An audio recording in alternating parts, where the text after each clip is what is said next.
Hello and welcome to Utopian Foods, where we're asking the question, what can you do to bring about a utopian future through your food choices?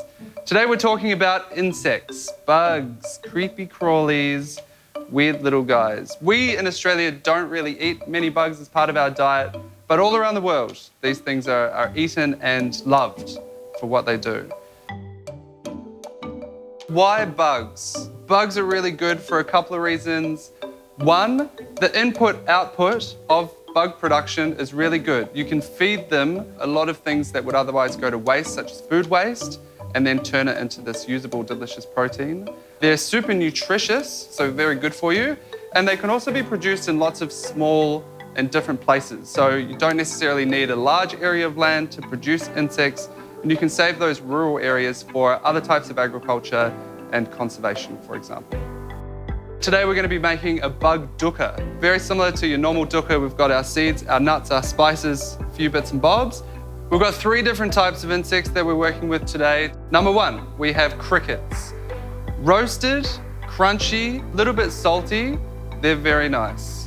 Ingredient number 2 are mealworms. When dehydrated or roasted, they come out tasting like an almond, like a roasty nut flavor coming out of that, which is really nice. The 3rd ingredient that we're using as part of our bug dukkha today are ants. Is ants.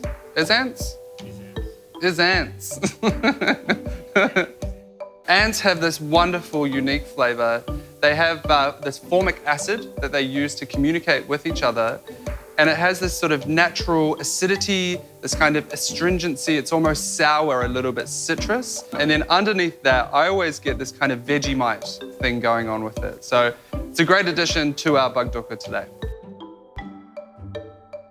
It's bug dukkha time. So what are we gonna do? We have some crickets. Let's get some crickets going. I don't think we need too much. We've got a few different ingredients here, so we don't wanna overload our mortar and pestle. Spoonful of that. We have our mealworms. I actually really like these guys in the dukkha, so I'm gonna go 2. They're really nice and crunchy, and like I said before, they do have that nuttiness, which is a traditional kind of dukkha-y notion. Ants, I'm actually gonna leave towards the end, because I wanna smash these guys up quite a bit, but not too much these. I want the fresh antiness, that ant vibrancy. So next is almonds. So this is our main kind of nutty component of the dukkha, so we're gonna put in 2 of those. That's gonna help to carry it through. Next up, toasted fennel seeds. These are really good. I've toasted them quite hard because that gives a nice smoky freshness to it. So, but they are quite strong, so half of one of those. Turmeric, I just really love it for the color. A little bit of flavor is nice. Smoky paprika, gorgeous. And then my secret ingredient, wattle seed. If you guys haven't tried wattle seed before, it is nutty.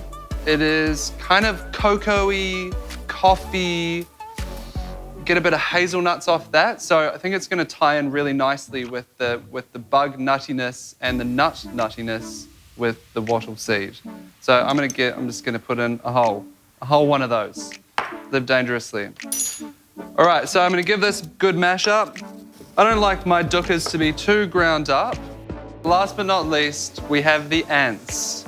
They're quite potent, so I reckon just 2/3 of a teaspoon of that will make it pop. All right, give it a bit of a crush up, smashy, smashy, and there we have something truly wonderful, a bug dukkha. Super versatile, used in lots of different dishes. It can go on anything, but I'm just gonna serve it with some beautiful fresh bread, deliciously carved in half and into quarters, like so. I'm just gonna put it on this here board, a drizz of the olive oil, and then the bug dukkha. Generously poured over top, good enough to eat.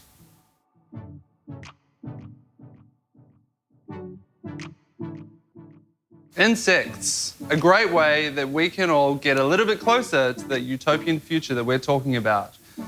You can find a lot of insects online now, whole, dried, or ground into a powder that you can use for baking or making slices and that sort of thing.